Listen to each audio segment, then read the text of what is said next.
Kita masuk hadis 1048 tentang masalah hak dan kewajiban, tapi ini sudah saya jelaskan pada pertemuan yang lalu. Ini hadisnya. Wa an Hakim ibn Muawiyah an abihi radhiyallahu anhuma qala qultu ya Rasulullah ma haqqa zawji ahadina alayhi qala tut'imuha idza akalta wa taksuha idza iktasaita wala tadrib wajha wala tukabbah wala tahjur illa fil bait. Rawahu Ahmad wa Abu Dawud wa Nasa'i wa Ibnu Majah wa 'allaqa al-Bukhari ba'dah wa sahhahu Ibnu Hibban wal Hakim.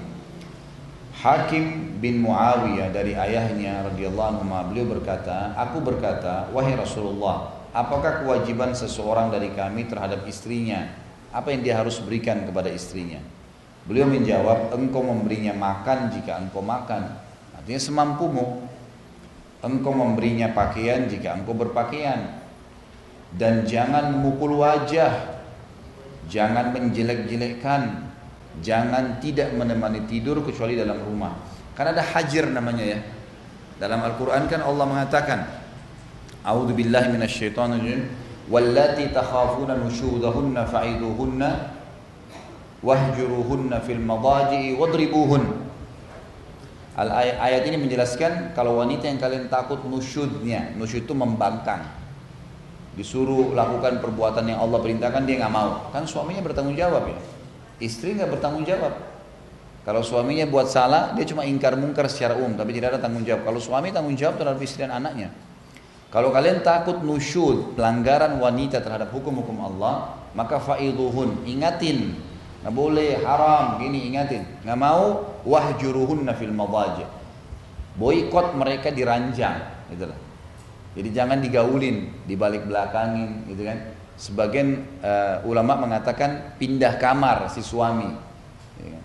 Jadi ini hajir namanya, tidak menemani tidur, ya. Tidak melayani biologis, ya. Tidak mengajak ngobrol, itu namanya hajir.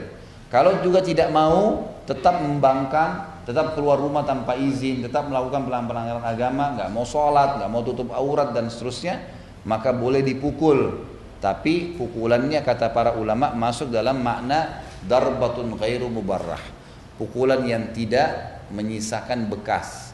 Sebagian ulama memberikan contoh dengan mengambil kayu siwak yang dipukulkan ke tangannya, gitu kan? Mungkin pakai jari, kamu udah salah, gitu kan? Jadi bukan nampar, bukan nendang dan seterusnya. Ini luar biasa. Saya kaget ada sebagian istri sudah memar-memar di box seperti lagi main tinju. Kenapa nggak masuk di ring aja gitu kan? Sekalian kasih sarung tinju, berantem deh gitu. Ini ngapain pukul-pukulan ini gitu kan? Ini semua dari syaitan. Ini karena ketidakfahaman terhadap agama. Ini nggak boleh. Orang kalau faham agama insya Allah jauh dari itu.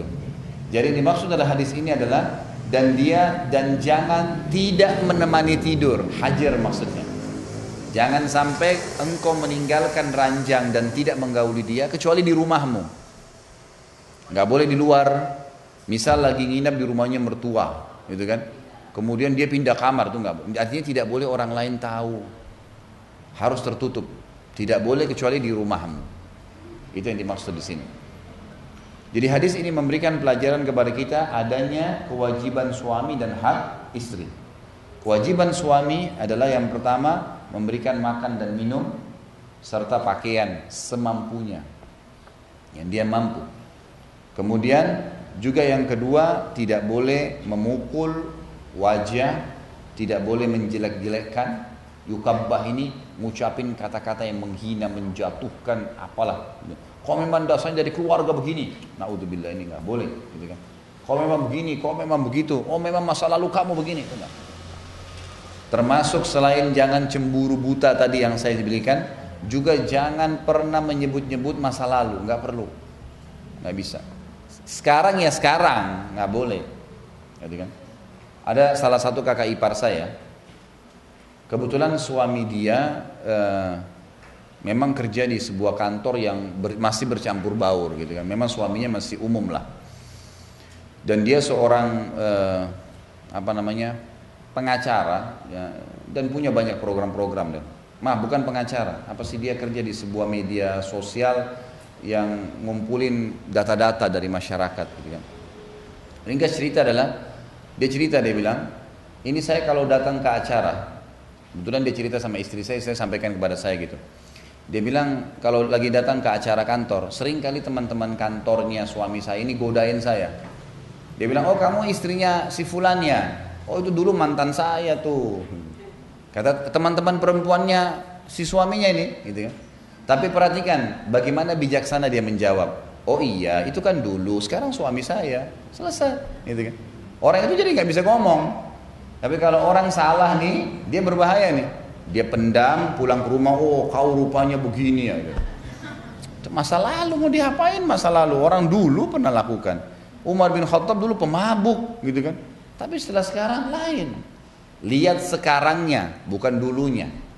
Ini penting ya. Apa yang kita lihat depan mata kita. Kalau ada orang baik depan mata kita nih, pasangan kita baik. Lalu ada orang ceritain macam-macam, itu cerita dia. Gak usah terpengaruh. Depan mata saya ini kok, gitu kan. Ya udah ini saja. Karena dalam Islam hukumnya hukum zahir, yang kelihatan depan mata saja.